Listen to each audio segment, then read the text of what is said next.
Assalamualaikum warahmatullahi wabarakatuh. Bismillahirrahmanirrahim. Alhamdulillahirrabbilalamin. Wabihi nasta'in ala umuri dunya waddin.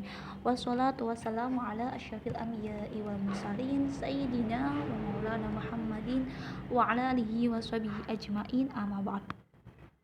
Yang terhormat kepada Bapak Zainal Arifin, Magister Sains, selaku dosen pembimbing sejarah pendidikan Islam, dan tidak lupa teman-temanku yang berbahagia.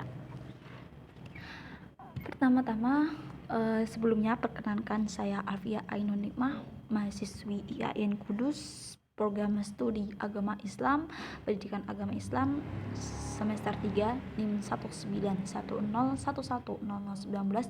akan mempresentasikan hasil dari saya Persyarikatan Ulama.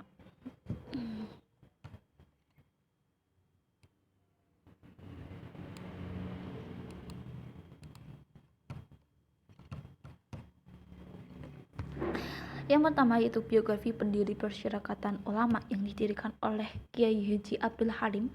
Beliau lahir di desa Cibolereng, Kecamatan Jatiwangi, Majalengka, Jawa Barat pada tanggal 4 Syawal 1304 atau 26 Juni 1887 Masehi. Ayahnya bernama Kiai Haji Muhammad Iskandar, penghulu Kawedanan Jatiwangi, dan ibunya juga bernama Hajah Siti Mutmainnah binti Imam Safitri. Pada tahun usia 22 tahun, teman-teman, Abdul Halim ini berangkat ke Makkah. Beliau di sana ibadah haji sekaligus mendalami ilmu agama selama 3 tahun. Kemudian beliau juga sempat mempelajari tulisan-tulisan Syekh Jamaluddin Al-Afghani, Syekh Muhammad Abdul, dan juga pernah belajar bersama Syekh Ahmad Khotib, Syekh Ahmad Khoyat, yaitu imam besar Masjidil Haram.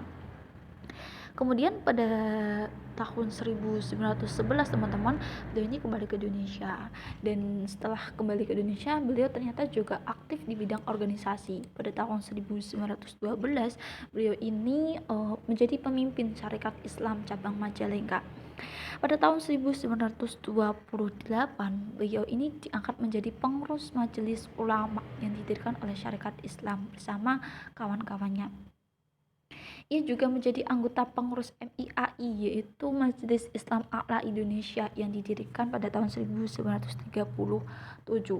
Pada tahun 1943 beliau MIAI menjadi masyumi diganti. Terus beliau juga menjadi anggota BUPKI teman-teman. Beliau juga menjadi anggota Komite Nasional Indonesia Pusat atau KNIP, dan juga menjadi anggota konstituan pada tahun 1955. Jadi jasanya ini juga bidang kemerdekaan dan agama ini juga banyak sekali teman-teman. Kita eksplor lagi pada tahun 1940 teman-teman, Kiai Haji Ahmad Ambari menghadap Advisor for Injustice the World menguji beberapa tuntutan yang menyangkut kepentingan umat Islam. Ketika jadi anggota Belanda bersama rakyat mundur ke pedalaman musuh strategi melawan Belanda, ia juga menentang keras berdirinya negara Pasundan yang didirikan pada tahun 1948 oleh Belanda.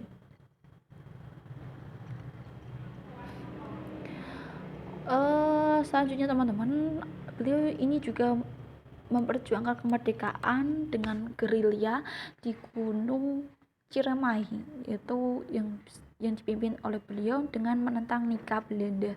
Kemudian beliau juga menjadi Bupati Masyarakat Majalengka untuk memimpin melawan nikah.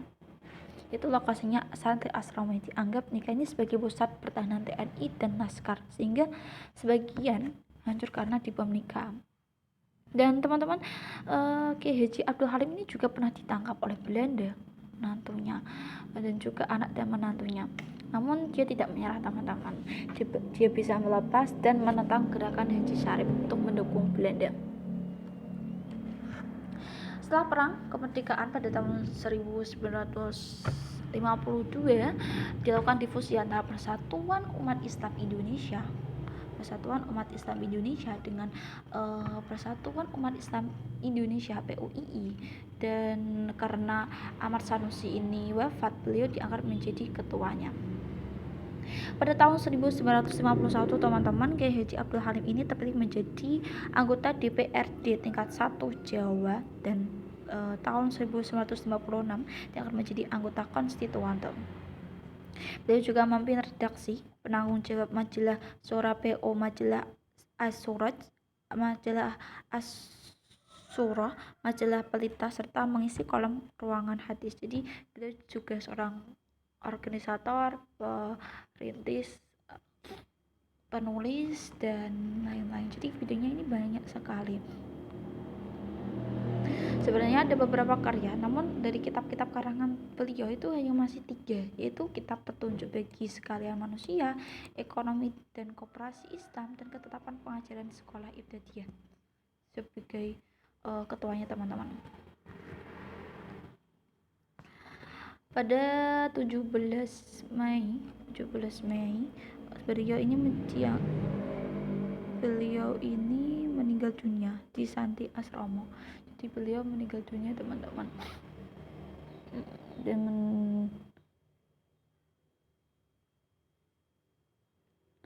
Tapi teman-teman di sini dia juga memiliki pemikiran pokok yaitu tentang assalam, karena pemahamannya agama Islam menguat bertujuan untuk membimbing manusia agar hidup selamat di dunia maupun di akhirat. Kedua disebut keselamatan hidup, itu assalam.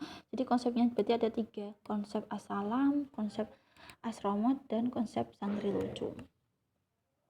Kemudian kita beranjak ke sejarah Perserikatan Ulama.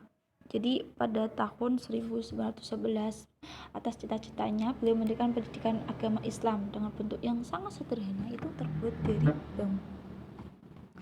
Beliau didukung oleh Muhammad Ilyas, yaitu mertuanya teman-teman, dan beliau bersama-sama membangun pendidikan Islam tersebut. Pada tahun 1912 beliau ini mendirikan perkumpulan Islam atau perkumpulan organisasi bernama Hayul Qulub. Dengan tujuan apa? Dengan tujuan membantu anggota dalam persaingan dengan pedagang Cina, menghambat arus kapitalisme kolonial. Dan seringkali sebenarnya ini terjadi perang mulut ya, tapi maka kita saling menguatkan satu sama lain. Lalu pada tahun 1915 karena organisasi ini tumbuh pesat, maka organisasi ini dicurigai oleh Belanda teman-teman. Jadi Belanda itu mengutus polisi rahasia yang disebut dengan PID, Politik Intelligence Dienst atau PID, dan setiap orang ini dicurigai.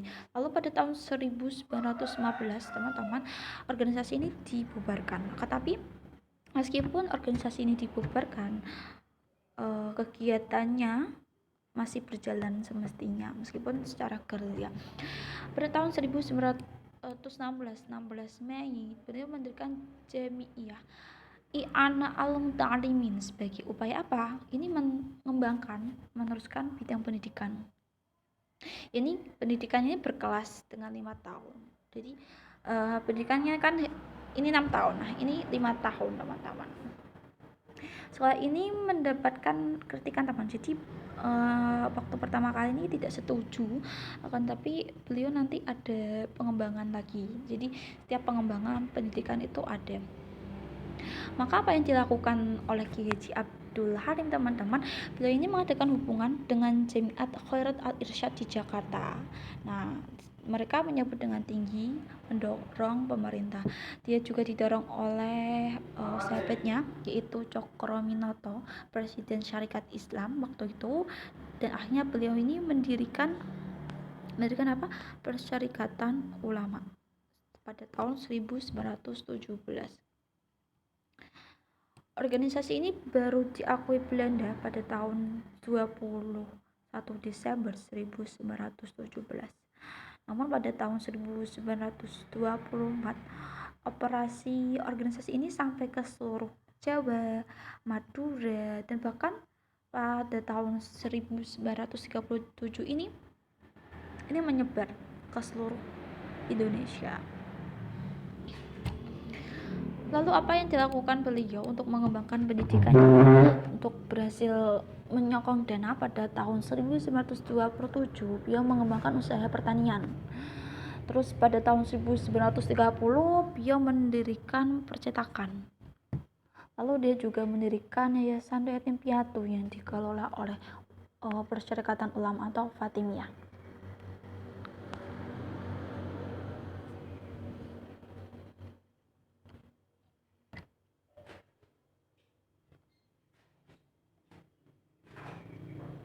Jadi di sini juga ada konsepnya, nanti kita terus